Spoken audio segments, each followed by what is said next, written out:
It doesn't matter whether a Democrat or a Republican occupies the White House. The directive remains the same: strengthen, protect, and perpetuate the capitalist system. The capitalist regime is not an abstraction. It is a corporate alliance of banks, oil companies, technology monopolies, and financial institutions whose singular goal is the preservation and expansion of their wealth and their control. They speak the language of free markets. They speak the language of free speech. But observe their actions.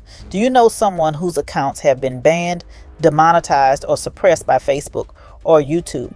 Facebook's parent company Meta and YouTube's parent company Alphabet are both strategic partners of a formalized capitalist order I'll mention shortly. When foreign governments refuse to align with this new world order, the response follows a familiar script: sanctions, destabilization, intervention. When Venezuela nationalized its oil industry, sanctions followed. When Libya, under Muammar Gaddafi, nationalized oil and expelled Western military presence, NATO intervened. When Iraq fell in 2003, Halliburton received over $39 billion in U.S. government contracts, while ExxonMobil and Chevron secured access to Iraqi oil production. The pattern is consistent: vilify the regime, remove or weaken the regime, transfer the financial burden to citizens, transfer the economic opportunity to corporations. The American taxpayer pays the cost. The corporation collects the profit. Donald Trump promised Americans he would end endless wars and deliver a nationalist, nativist economic revival. But his actions followed the same structural reality.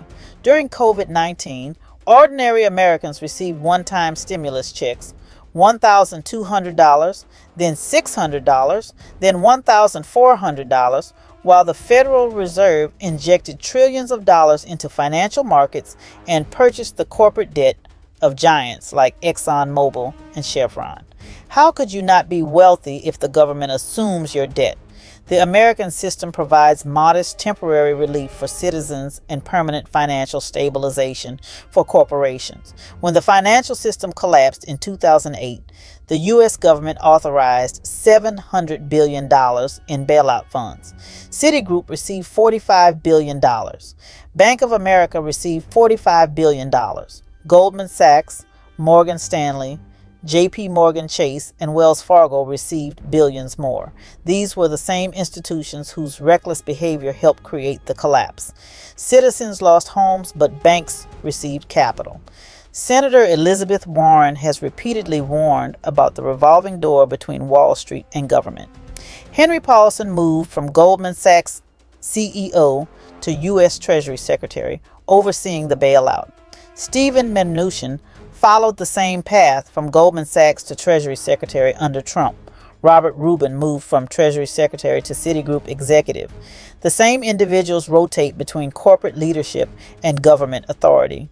This indistinguishable boundary between corporate power and state power is a travesty for citizens. The capitalist regime includes names like J.P. Morgan Chase and BlackRock, who both manage over $10 trillion in assets.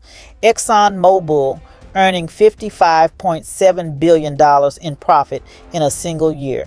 Meta, Alphabet, Chevron, and Lockheed Martin generating over $60 billion annually, largely from government military contracts.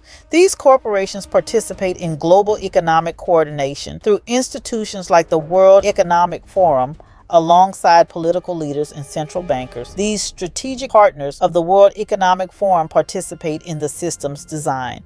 President Trump has a knack for fooling Americans. He has consistently reinforced the system instead of dismantling it.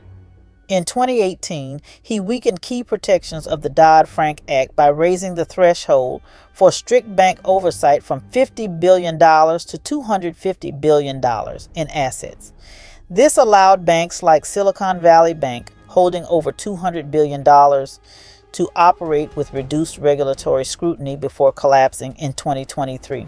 Less oversight, more risk, same outcome. Meanwhile, American taxpayers continue to foot the bill for war in distant lands. We've heard all the justifications before.